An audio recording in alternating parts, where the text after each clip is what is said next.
This is Jerry with Jerry's Retirement Wisdom. I've been outfitting the boat with some new accessories and I thought I'd share some of those with you today. The Bass Tracker Pro 170 boat has a VersaTrack system, which is a track system that runs around the interior of the edge of the boat. And there's a lot of accessories you can pick up, but they're pretty high dollar if they're made for the VersaTrack system. But I found some ways to modify some things to make some pretty good bass boat accessory hacks. And I thought I'd share those with you today. If you stick around the end, I'll explain to you why I picked up an inexpensive set of jumper cables at Walmart. You need to carry those in your boat. Why don't you come along? Boat accessory hack number 1. I bought these on the internet. They're called PowerTech T-Track accessories. And what these are is these are knobs. And you've got a knob, a washer, and the nut. But these will work about any track system. So what you do is you take your bolt, and there's a couple places where you can put the bolt in the T-track.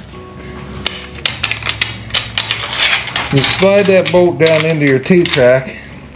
Then you can add a washer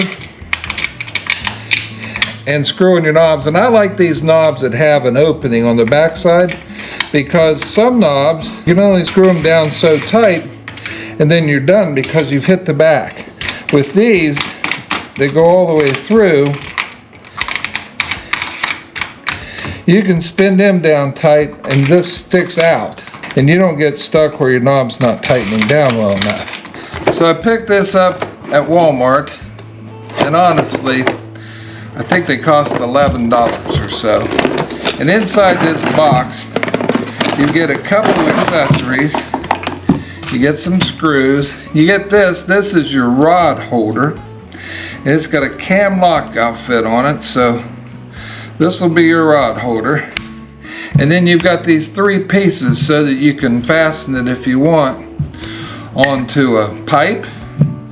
Or this one here you can fasten down and put your rod holder in it. But the piece we're interested in is this piece right here. It's got 4 holes in it, and typically you'd mount it sideways onto somewhere on your boat or a board or whatever, your seat on your John boat or whatever that might be. But what we're going to do is we're going to feed a bolt through here, then a washer, then one of our knobs. Now on this side, we're only using the top 2. Do the same thing. Bolt, washer, and knob.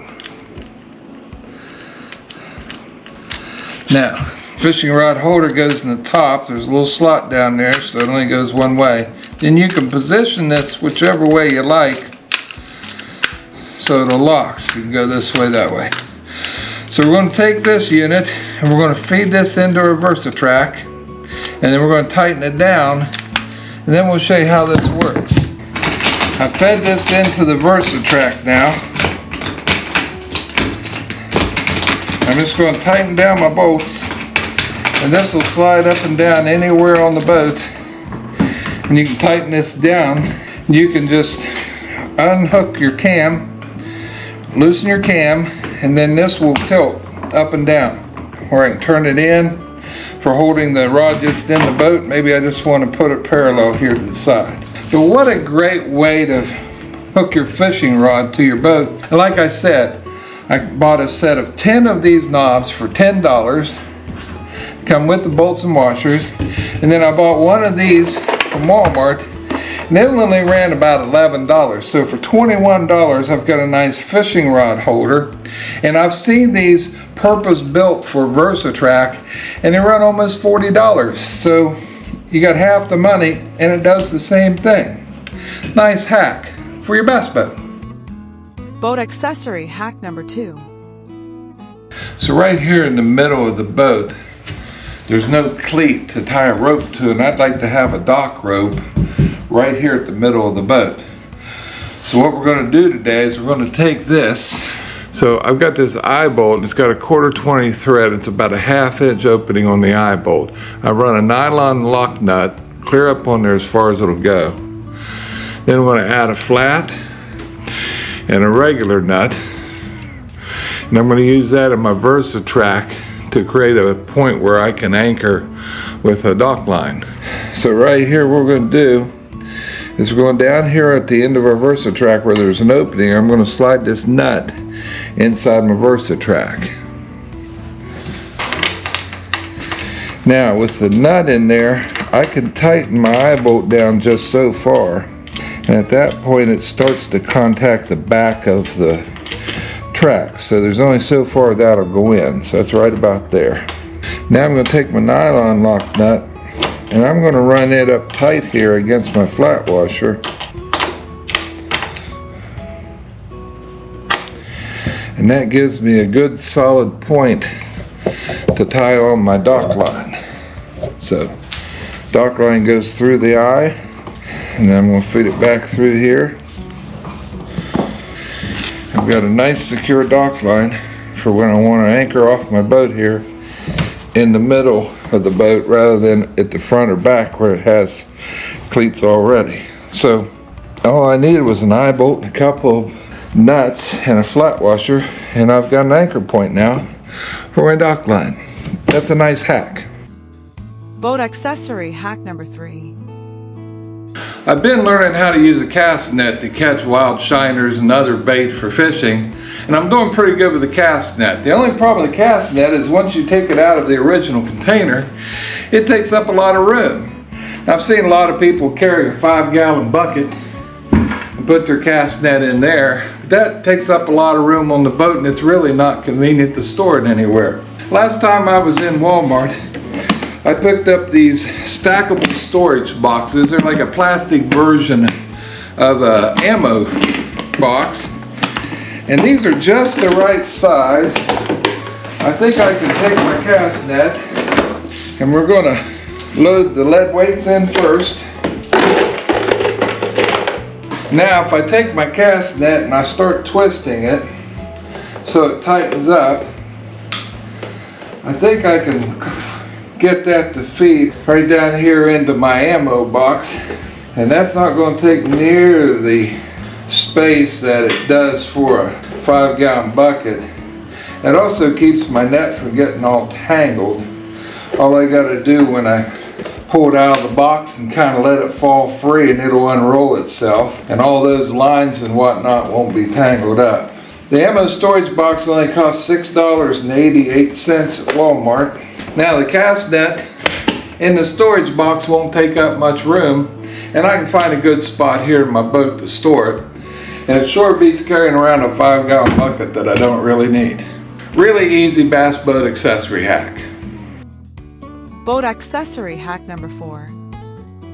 I bought these bumpers at Dick's Sporting Goods for the side of my boat when I come up to the dock.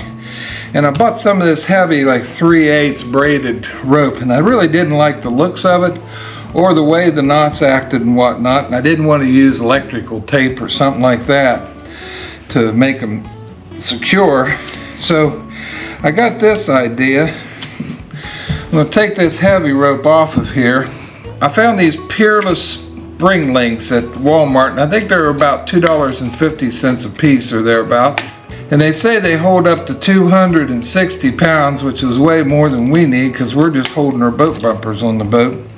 So what I'm going to do is I got this paracord that I picked up at the Dollar Tree, and you know that's $1.25, and I like it in black since that'll match the boat. So I'm going to take a piece of this paracord, and we're just going to tie it here on our boat bumper. And I think all we need to do that would be to do a bowline knot here.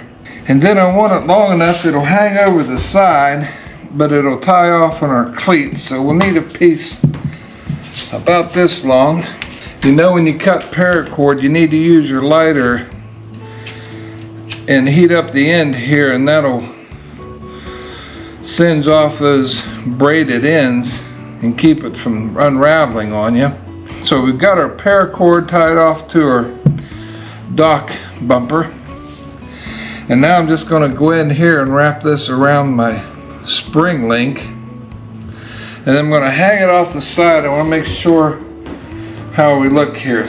We're going right here on our cleat. We're going to take this big heavy rope off that we were using before. And we're going to hang our dock bumper over the side, and we're going to clip this into our cleat, and then that's going to tell us where we need to be as far as tie it off here, so when we bump into the dock we're good. And it looks like we got to go right up against our knot here. So we determined that our knot needs to be pretty close up here to our loop, so we're going to tie that nice and close to our first knot. And I think we can do a number of half hitches here. That's really all it's going to need, and that'll tie it off nice and close. And that's got it. We got paracord tied to our our dock bumper, and a nice spring link on that. So when we get ready to come into our dock, we just grab our dock bumpers. Got a spring clip on it. We just clip it here to our cleat, and now our dock bumper is tied off and hanging in position. When we get up against that dock, we're not going to bang into it. And there you go. For a couple of dollars, we found a way to tie off our dock bumper, and we'll clip it nice and easy on our cleats. And then if we have to switch to the other side, and it didn't cost that much, a couple of dollars at Walmart, piece of paracord, and we're good to go. Boat accessory hack number 5. I picked up some of this Gator grip safety grip tape. It's got a really rough surface, like about a 60 grit sandpaper. And what I'm going to do with this is, if you've ever loaded your boat, you know sometimes you have to climb down off the nose of your boat onto the tongue of your trailer to keep from getting wet. That trailer can be slick, especially if it's a little wet. So I'm using this Gator grip tape, and I'm putting that on the tongue of my trailer, and that's going to save me falling off my trailer, and it's a good safety tip. It's pretty inexpensive, and you pick it up a lot of places. I'll put a link in the description to where I picked this one up. So you put that on the tongue of your boat, and you might save an injury. It's a really great boating accessory hack. Boat accessory hack number 6. My trolling motor, when you go to deploy it, is really sticky, and it's hard to get that to pull. So what I'm going to do today, I'm going to open up just a little bit here, and I'm going to take a little bit of W240, and I'm just going to spray it in here, give it a couple shots. Hopefully that's going to help that trolling motor deploy a little easier, so it's not so hard to pull the handle. And there you go. Nice, easy to push up and down. Since it's WD-40, the WD stands for water displacement. It won't cause anything to rust here because it's made to repel water. So it's a good use, and it's going to help that trolling motor deploy more easily, and I won't have a chance of breaking my cable. Easy boating accessory hack. Boat accessory hack number 7. I picked these up at Walmart. They're EverStart booster cables, and they're less than $20. And why you need these in your bass boat is if your cranking motor ever fails on you and you've still got some life in that trolling motor, you can use these booster cables, and you can hook your trolling motor battery over to your motor, and you can get it started, and that might save you an awfully slow long ride back to the dock. So for less than $20, it's a smart idea. You can carry these right in the locker where your batteries are, and if you ever get in trouble, you've got a set of cheap booster cables, and that's really all you need. It's a nice bass boat accessory hack from Walmart. Jerry's retirement wisdom. This has been Jerry with Jerry's Retirement Wisdom. I hope you like the bass boat accessory hacks that I shared with you today. If you like my videos, be sure to like, subscribe, and hit that notification bell. If you'd like to see some more of my videos, just click right there. We'll see you next time.